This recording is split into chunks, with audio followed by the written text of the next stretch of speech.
Hai anak-anak, kita jumpa lagi. Hari ini kita akan belajar bagaimana membuat kesimpulan sebuah informasi dengan metode 5W1H atau dalam bahasa Indonesianya Aska di Mega. Apa itu 5W1H?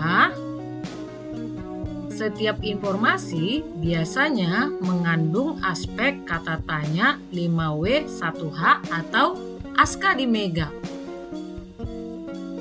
Unsur-unsur dalam 5W1H meliputi ada 6, yaitu what, who, when, where, why, dan how. Di sini anak-anak boleh lihat ada 5W dan 1H, maka disingkat menjadi 5W1H. Dalam bahasa Indonesianya, apa, siapa, kapan, di mana, mengapa, bagaimana. Nah, ke-6 ini disingkat menjadi A, apa, S, siapa, K, kapan, di mana, me, mengapa, ga, bagaimana. Maka terbentuk kata Aska di Mega.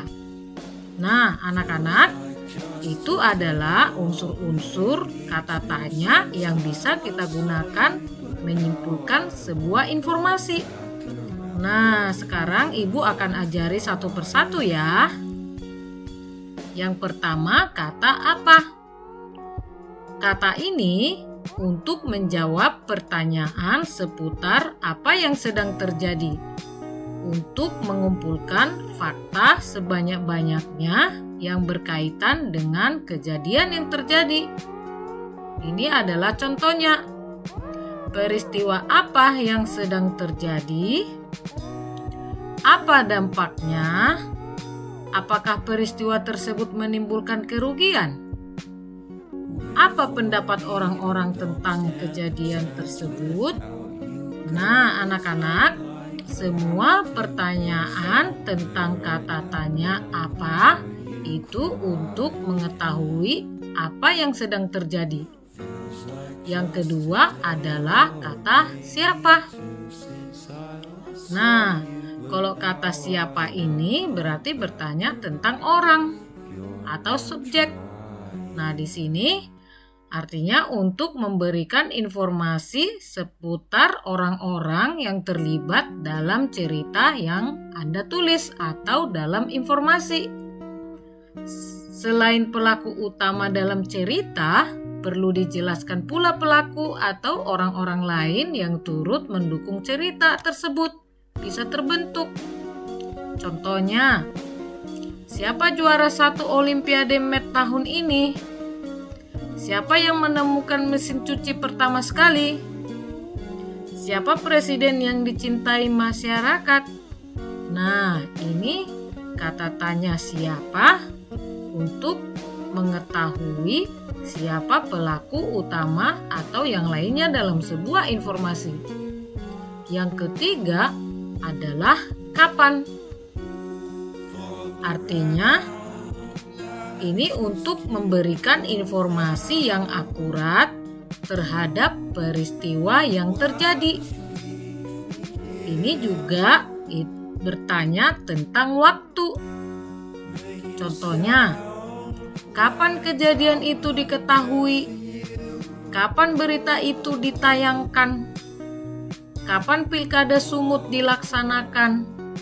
Nah, dengan kata tanya kapan, kita ingin tahu kapan waktu peristiwa itu terjadi. Berikutnya adalah di mana.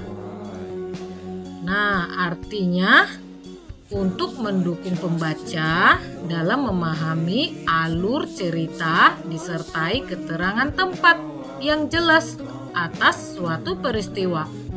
Nah, ini juga bertanya tentang kejadian, tempat kejadian sebuah peristiwa atau tempat lokasi kejadian. Contohnya, di mana peristiwa itu terjadi? di mana lokasi daerah pada berita tersebut. Di mana berita itu dituliskan? Nah, anak-anak, ketika kalian membaca sebuah informasi, jika ingin mengetahui tempat, maka kamu menggunakan kata tanya di mana. Berikutnya, kata tanya mengapa. Ini untuk menjelaskan penyebab atau sebab suatu peristiwa terjadi. Kita dapat dengan mudah memahami situasi dan kondisi atas peristiwa yang sedang terjadi. Contohnya, mengapa semua masyarakat bertanggung jawab atas masalah sampah? Mengapa kita harus menjaga kebersihan tangan? Mengapa kamu harus menjaga jarak dengan orang lain? Nah, ini kata tanya agar kita semakin memahami situasi yang sedang terjadi. Nah, berikutnya adalah yang terakhir, how atau bagaimana.